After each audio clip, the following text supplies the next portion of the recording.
In the busy city of Tembra, Aaliyah believed she had found the life every woman dreamed of. She had married Jamari, a man who looked like the perfect husband in everyone's eyes. He was handsome, well-spoken, and carried himself with charm that made neighbors admire them as a couple. Whenever they walked down the street together, people smiled and whispered about how lucky Aaliyah was. They had just started building their new home, they dressed well, and the biggest joy of all, Aaliyah was carrying their first child. She would often place her hand on her growing belly, imagining the little heartbeat inside her, and Jamari would sometimes rest his hand there too, playing the part of a proud father-to-be in front of others. To the outside world, theirs was a picture of happiness, a perfect love story unfolding in real time. Aaliyah herself wanted to believe it. She told her friends that her husband was caring, that he loved her deeply, and that her future was safe. She dreamed of raising her child in laughter, peace, and warmth. To everyone watching, Aaliyah's life sparkled like a dream. But deep inside the walls of their home, a different truth was waiting to be revealed. Do you want me to continue and expand part 2, The Cracks Behind Closed Doors, 200 to 300 words? In the same tone? Behind the smiles and the laughter people saw, Aaliyah was living a very different reality. Jamari, the man everyone respected, was not the same man she faced when the doors of their home closed. His voice, once sweet, had turned sharp. His words, once filled with promises, now carried poison. He would snap over the smallest things, a meal that wasn't warm enough, a shirt not ironed the way he liked, or even just a question Aaliyah asked. At first, she told herself he was stressed, that it was just temporary, that all marriages had challenges. She tried harder to please him, hoping the man she had fallen in love with would come back. But instead, Jamari grew colder. His anger wasn't just in his words anymore. It showed in his hands. Aaliyah felt it in the sudden grip of his fingers on her arm, the shove when she tried to defend herself, the slap that left her heart shaking more than her cheek. Still, she hid the truth. When neighbors asked how she was, she smiled and said, "I'm fine." When her mother called, she spoke of love and excitement for the baby. She wanted so badly to believe her own lies. At night, she would place her hand on her stomach and whisper to her unborn child, "It's okay, Mama is here. I'll protect you." Yet in her heart she was afraid. Afraid of Jamari's temper, afraid of what would happen next, afraid that the love she once thought was real had turned into a cage she couldn't escape. The world saw Jamari as a perfect husband, but Aaliyah knew the truth. She was living with a man whose charm outside was nothing but a mask hiding the monster within. Do you want me to go ahead and write part 3, The Day Love Turned into Fear, 350 words? Next, in the same powerful emotional style? It was a quiet evening in Tembra, and Aaliyah had cooked Jamari's favorite meal, hoping it would ease the tension that had been growing between them. She placed the food carefully on the table, her swollen feet aching from standing too long. But instead of appreciation, Jamari frowned. The stew was not hot enough. That small complaint was all it took for his temper to burst like fire. His voice grew louder, his words turned cruel, and before Aaliyah could explain, his hand slammed against the table. Her heart raced. She tried to calm him, reminding him gently that she was carrying his child, that stress wasn't good for the baby. But Jamari didn't care. His pride was wounded, and his rage demanded an outlet. He stood over her, his shadow swallowing her small frame. Then, without a thought for the life inside her, his fists replaced the sweet promises he had once made. Blow after blow, he struck the woman who loved him, the woman who trusted him, the mother of his unborn child. Aaliyah cried out, begging him to stop, but her voice was drowned out by his anger. Her hands clutched her stomach as if her arms could shield the innocent heartbeats inside her. Every strike was not just against her body, but against the fragile world she had dreamed of building. When he finally stopped, Aaliyah was lying on the floor, her body trembling, her breath broken. Tears streamed down her face as she whispered prayers, not for herself but for her baby. She no longer cared about the bruises, the pain, or her own safety. Her only fear was whether the little life inside her had survived the storm of his cruelty. That night, love disappeared, and in its place, fear took root in Aaliyah's heart forever. Do you want me to move ahead and expand part 4? The Woman Who Couldn't Stand, 350 words, in the same dramatic and emotional flow? Aaliyah lay crumpled on the cold floor, her body refusing to obey her. Every part of her ached, her ribs screamed with pain, her arms felt heavy, and her legs trembled as though they no longer belonged to her. She tried to push herself up, but her strength betrayed her. All she could do was lie there, staring at the ceiling, her breath shallow, her tears rolling silently down her face. The room was quiet now, but the silence was more terrifying than the shouting. It pressed against her ears, reminding her that she was alone in her suffering. Her hands instinctively wrapped around her stomach. "Please, my babies, please hold on," she whispered in a trembling voice. She wasn't thinking about herself anymore. Her only fear was for the tiny lives inside her, too innocent to know the cruelty of the world. Every beat of her heart was a prayer, every tear a desperate plea for them to survive what she had endured. She tried to call out for help, but her voice came out weak, broken, almost swallowed by the very walls that had trapped her pain for so long. In that moment, Aaliyah realized how fragile she had become. The strong woman who once dreamed of raising her child in love was lying shattered on the floor, unable to stand, unable to escape. She thought of her mother, of how she had once warned her that love should never hurt. She thought of the neighbors who admired their perfect marriage, never knowing what was happening just beyond the closed doors. A deep sadness washed over her, not just for herself, but for the truth she had hidden so well. As the night dragged on, Aaliyah's eyes grew heavy, but she forced herself to stay awake. She whispered again to her unborn child, promising, "Mama will protect you. We will survive this." And though her body was broken, her spirit clung tightly to the hope that tomorrow might bring help, that tomorrow might bring light into the darkness threatening to consume her. "Do you want me to continue with part 5, the ride to the..." The faint sound of Aaliyah's cries slipped through the cracks of her walls and reached the ears of her neighbors. At first, they thought it was nothing, perhaps a bad dream or the usual sounds of a couple arguing. But then the cry came again, weaker this time and filled with pain. It was enough to send them running. When they pushed the door open, what they saw made their hearts sink. Aaliyah was lying on the floor, her face pale, her body trembling, one hand tightly wrapped around her stomach. Her lips moved, but her voice was so faint they could barely hear her. Without a second thought, 2 women and a man lifted her carefully, whispering words of comfort she was too weak to answer. Her body felt almost lifeless in their arms, but her eyes opened just enough to reveal the tears that refused to stop. They rushed her into a neighbor's car, every bump on the road making her flinch with pain. She kept her hands pressed against her belly, as though she could shield the little lives inside from the cruelty she had endured. "Mama is here. Please, please stay with me," she whispered over and over, her voice barely audible. She didn't care about the bruises covering her body or the blood at the corner of her lips. All that mattered was the tiny heartbeats within her. Her thoughts raced with fear. What if the baby didn't make it? What if the violence had stolen away the only light left in her life? The car raced through the streets of Tembra, its headlights cutting through the night until Mukuru General Hospital came into view. Nurses rushed out as soon as the car stopped, placing Aaliyah on a stretcher, their voices urgent and commanding. As the doors to the emergency room swung shut behind her, her eyes fluttered, heavy with exhaustion. The last thing she managed to whisper before the world faded around her was a fragile prayer. "Please let my baby live." "Do you want me to go ahead and write part 6? The doctor's urgent face, 350 words, in the same emotional and. Jamari paced back and forth in the waiting area, his face twisted into a mask of fake concern. He straightened his shirt, tapped his foot impatiently, and sighed loudly as if he were the one being wronged. To the few people sitting nearby, he looked like a worried husband, but inside, Jamari was convinced this would all blow over. He thought the doctor would come out, scold him lightly, maybe warn him to be careful, because his wife was pregnant, and then let him take Aaliyah home. In his mind, everything would return to silence, the same silence he had forced upon her for months. But when the doctor finally appeared, the air in the room shifted. His face carried the weight of something heavy, something that couldn't be softened. He didn't walk slowly.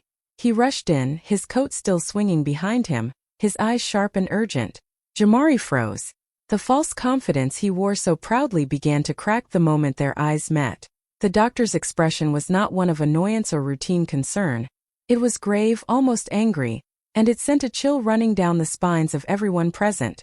Jamari forced a smile and asked, "She's fine, right? Just a little weak." But the doctor didn't smile back.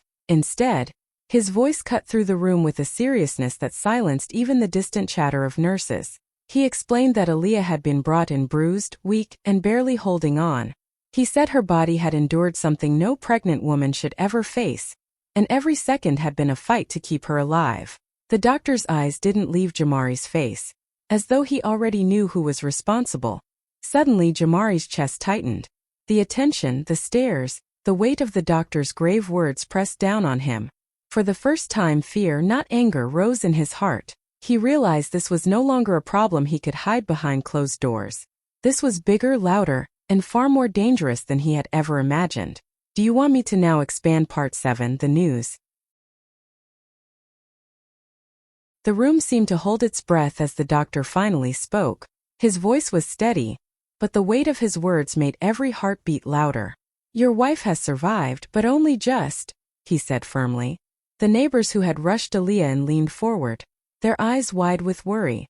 Jamari stood frozen, his fake confidence slipping away with every syllable. The doctor paused for a moment before continuing, his tone softening slightly. And there's something else you should know. Inside her womb there are not one but 2 heartbeats. She is carrying twins. Both are alive by nothing short of a miracle. Gasps filled the room. One of the women who had helped bring Aaliyah to the hospital covered her mouth with her hands, tears welling in her eyes. The man beside her whispered, "Twins!" as though he himself couldn't believe it. Everyone in the waiting area felt the shock ripple through them. What should have been joyful news was tangled in pain and disbelief, because they all knew what Aaliyah had just endured. Jamari's knees buckled, and he sank heavily into a chair. His face turned pale, his hands trembling against his thighs. The truth hit him like a storm. His rage, his fists, his cruelty. They had almost stolen not 1 but 3 lives. The image of his wife lying broken, her body shielding the tiny beings inside her, flashed in his mind, and for the first time, the weight of his actions pressed down on him with unbearable force. The doctor's words echoed in the air, refusing to fade. She survived, and so did your children. But you should know her strength is the only reason they are still here. Those words cut deeper than any blade. It wasn't Jamari's care that had kept them alive, it was Aaliyah's willpower, her fierce love as a mother. In that waiting room the world shifted. The story of cruelty had collided with the miracle of life, and no one who heard the news would ever forget the moment the truth shattered Jamari's mask forever. Do you want him? Jamari's body could no longer carry the weight of the doctor's words. His legs wobbled beneath him until they gave out completely, and he dropped into the nearest chair like a man who had just been struck by lightning. His chest rose and fell in quick, shallow breaths, his hands trembling uncontrollably. For the first time the mask he had worn so confidently slipped away, revealing not power, not charm, but weakness. His pride, the very thing that had fueled his rage, shattered in a single moment. He buried his face in his palms, but the images in his mind refused to leave him. He saw Aaliyah lying on the floor, broken because of him. He saw her hands wrapped desperately around her belly, trying to protect the innocent lives he hadn't even known existed. And now the knowledge that she was carrying twins, 2 children who had survived his violence by a miracle, struck him with a guilt so heavy he could barely breathe. People in the waiting room stared at him. Some shook their heads in disgust, others whispered to each other. For them it was clear now, the man who looked perfect in public was nothing more than a monster in private. Jamari could feel their judgment piercing him, but it was nothing compared to the storm raging inside his own chest. He trembled, his lips quivering, but no words came out. What excuse could possibly erase what he had done? What defense could he give against the truth that now stood naked before everyone? The chair beneath him felt like it was sinking, the air around him closing in. He had built his power on control, on silence, on fear. But in that hospital he had no control left. All he had was the unbearable truth. He had almost killed the woman who once loved him and the children he hadn't even met. And as his pride crumbled, so did the illusion of the man he thought he was. Jamari wasn't strong. He wasn't respected. He wasn't loved. He was broken, exposed, and collapsing under the weight of his own cruelty. Do you want me? On the hospital bed, Aaliyah slowly opened her eyes. The harsh light above her blurred, but the first thing she reached for was her stomach. Her trembling hands pressed gently against the curve of her belly, as if she needed to feel her children there, alive and safe. Tears streamed down her bruised face, but they were no longer just tears of pain. They carried relief, gratitude, and a fierce determination that no one could take away. She whispered softly, her voice weak but full of love. "My babies, you stayed with me. You're strong. You're fighters." Every word was a promise that she would never let them face the cruelty she had endured.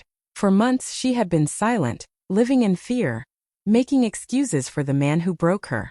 But now, lying there with life still beating inside her womb, something powerful began to rise within her. Her spirit, crushed under Jamari's anger, began to rebuild itself from the ashes of his cruelty. She realized she was no longer just a wife trying to save her marriage. She was a mother, and mothers fight differently. They fight with a strength that pain cannot destroy, with a love that fear cannot silence. Aaliyah knew she had survived not for herself alone, but for the two innocent souls who depended on her. She was their shield, their voice, their protector. As nurses moved around her, checking her vitals, she held onto her stomach and closed her eyes, whispering prayers over and over. "I will keep you safe. I will not fail you." Her voice was broken, but her spirit was unbreakable. The same woman who once lay on the floor unable to move now carried a new kind of strength, not from Jamari, not from anyone else, but from the unshakable love of a mother. And in that moment, even with her body still covered in bruises, Aaliyah knew she would rise again. This time not as a victim, but as the mother of two miracles.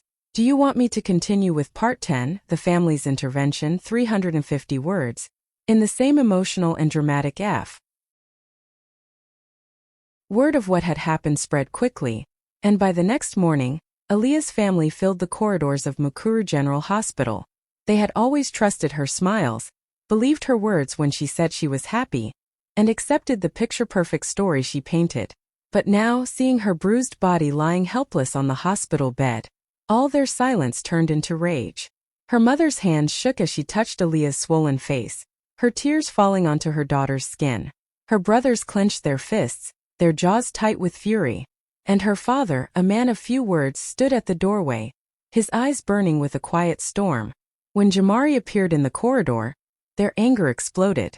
Gone was the respect they once showed him as their son-in-law. Her brothers stepped forward, blocking his path, their voices shaking with rage as they demanded answers. "How dare you put your hands on her? How dare you do this to our sister while she carries your children?" The nurses had to intervene to stop the confrontation from turning violent. Jamari, who once carried himself with arrogance, could barely lift his head. The stares of Aaliyah's family pierced through him like blades. For the first time he wasn't in control. He was surrounded, cornered, and exposed. The mask of charm he wore so easily had been ripped away, leaving only the cowardly truth of who he was. Her mother leaned close to him, her voice shaking but strong. "You nearly killed my daughter. And you nearly killed my grandchildren. You will never hurt her again." Her words echoed through the hallway, leaving no room for misunderstanding. For too long the family had been silent, believing Aaliyah's lies of safety. But now they stood like a wall, shielding her with a fury they should have shown long ago. And in that moment, Jamari realized the power he had over her was gone.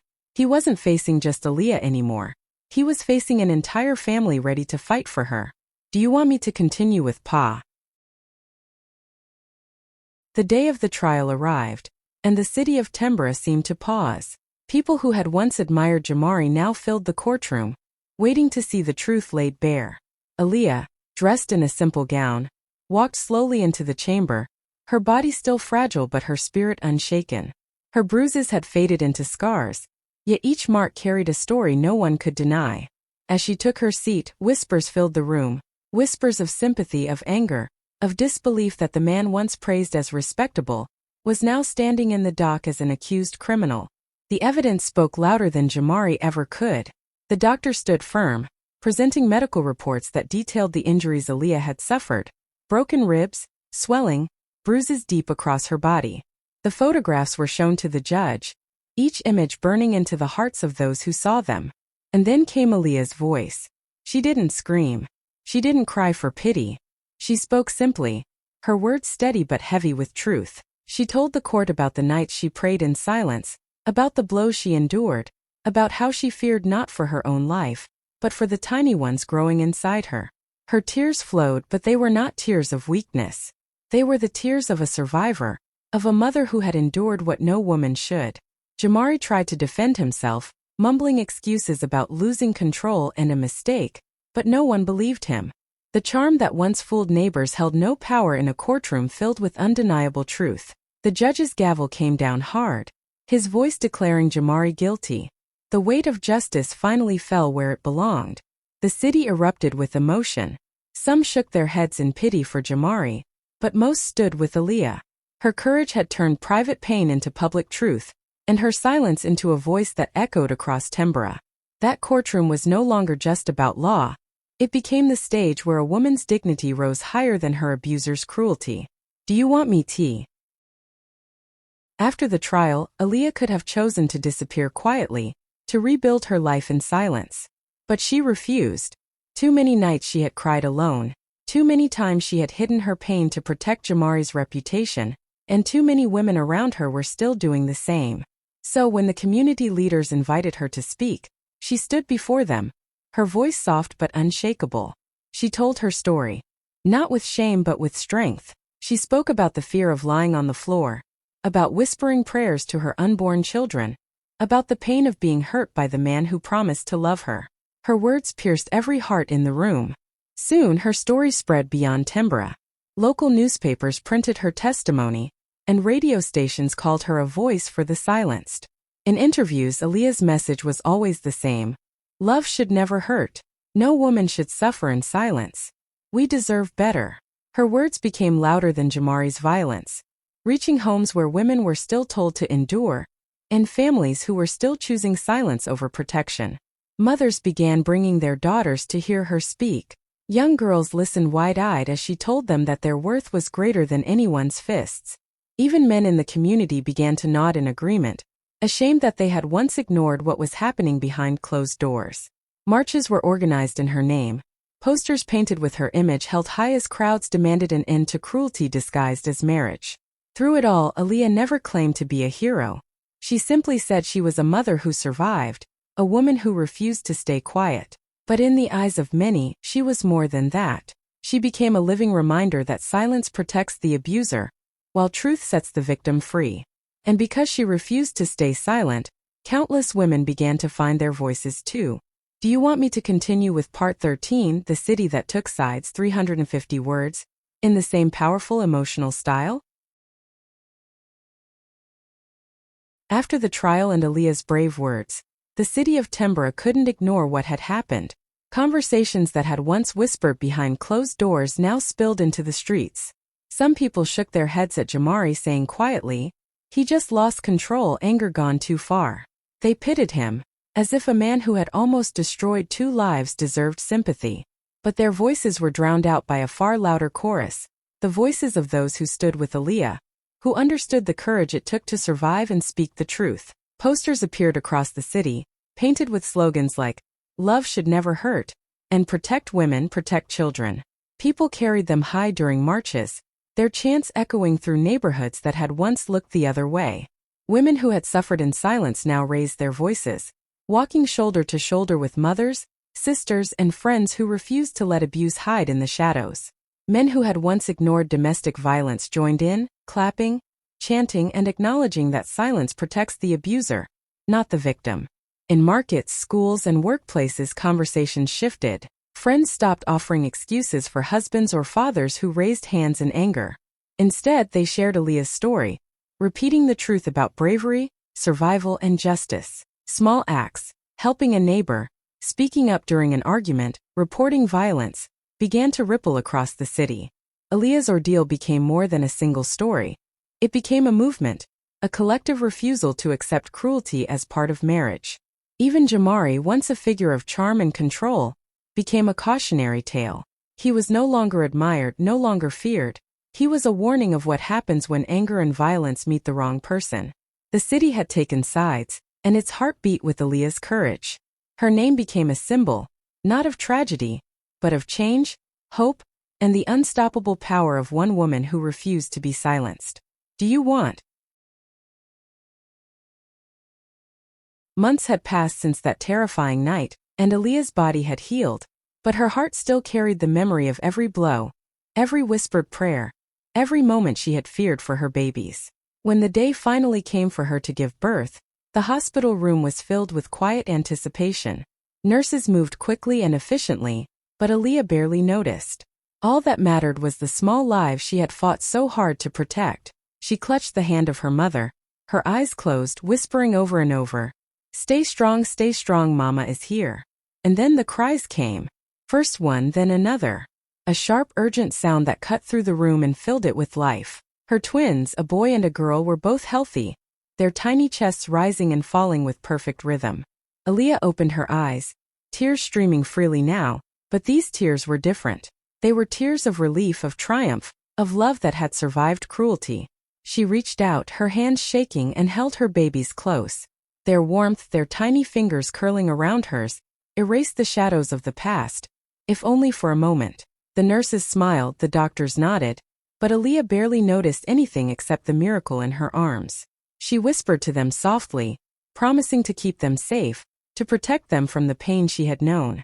The room seemed to glow with a new light, one born not from bulbs or sunlight, but from survival and hope. Outside, news of the birth spread quickly. People who had followed her story rejoiced with her. She had faced cruelty, survived unimaginable fear, and now held not one, but two lives she had saved against all odds. In that moment, the woman who had once been broken by violence felt unbreakable. The cries of her children weren't just sounds, they were a declaration, a new beginning and proof that love and courage could overcome even the darkest moments. Do you want me to continue with part 15, The Woman Who Survived and Rose? 350 words. To compel. Aaliyah stepped out of the hospital holding her twins, her body still carrying faint scars of what she had endured, but her spirit radiating strength no one could take away. The woman who had once lain on the cold floor, trembling and afraid, was gone. In her place stood a mother, a survivor, a force of nature who had fought through pain, fear, and cruelty to claim her life and protect the two innocent souls she loved more than anything. Her steps were steady, her head held high, and her eyes glimmered with a fierce pride that no one, not even Jamari, could ever diminish. Jamari was no longer part of her story. The man who had struck, shouted, and broken her confidence had been exposed for what he truly was. The city knew him now not as a charming husband, but as a warning, a shadow of a life that could have destroyed Aaliyah and her children if not for her courage. He was forgotten in the light of what she had survived, a distant memory that only highlighted her strength. Her story, however, refused to be silent. Across Tembra, women shared it with friends and neighbors, mothers told it to daughters, and community groups celebrated it as a symbol of hope. She had shown that no matter how deep the pain, how heavy the fear, or how cruel the person who stands in your way, survival is possible. Courage is possible. Love is stronger than hate, and a mother's will is stronger than any violence. Holding her twins close, Aaliyah whispered promises to them, her voice calm but unshakable. She would protect them, guide them, and show them a world full of hope. Every step she took was a lesson for everyone who heard her story. A lesson that strength grows from survival, that justice can be won, and that even in the darkest moments, a life rebuilt with courage and love can shine brighter than anyone ever imagined. The woman who had once been broken now rose fully, a living testament that pain does not define us, but the courage to rise above it does. Her life, her child,